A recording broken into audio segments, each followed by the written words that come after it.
Taking the gospel to a densely populated nation like India is a challenge.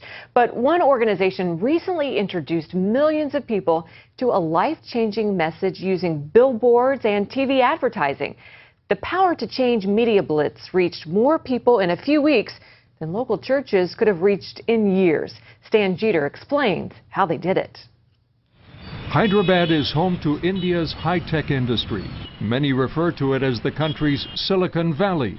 But despite the city's technological advances, its population suffers the same problems mankind has faced for centuries. They are depressed, they are oppressed, so many people are in so many difficult situations, and they're thinking that my life can never change, it will be the same. But this message, this campaign would bring them a hope.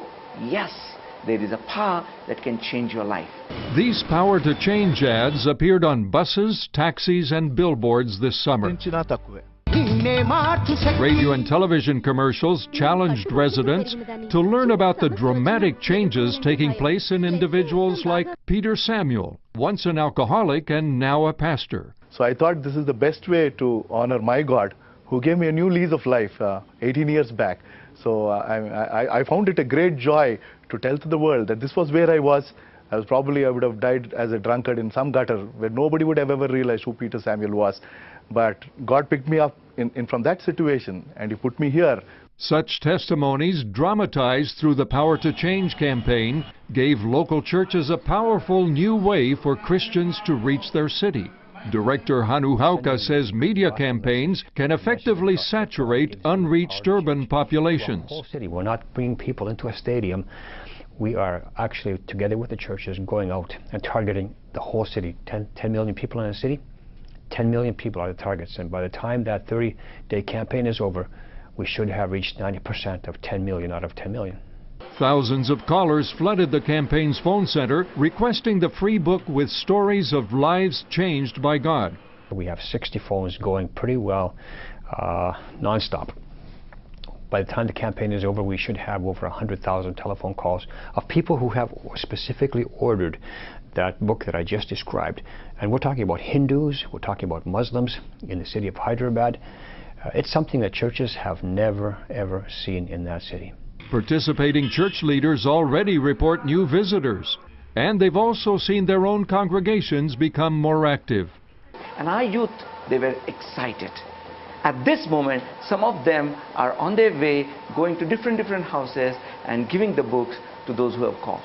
They felt very comfortable telling that, to the non-Christians, to say that just call this number and get to that book, you will know what we've been speaking of for so long. So that way, Power to Change was an easy way to share Christ to others.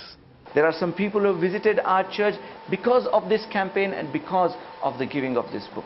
Over the past decade, Hauka's Finland-based ministry has taken the Power to Change media campaign to over 60 cities, including Jesus' hometown of Nazareth in Israel. There they focused on the Arabic and Russian-speaking population, and in spite of resistance from Orthodox Jews, hundreds of Jewish families requested the campaign book. I think God gave media to the churches, and together with the churches in a target city, we are using the media in a way that they have never seen before. Tremendous firepower in taking all the media and in concert for 30 days, sounding that message.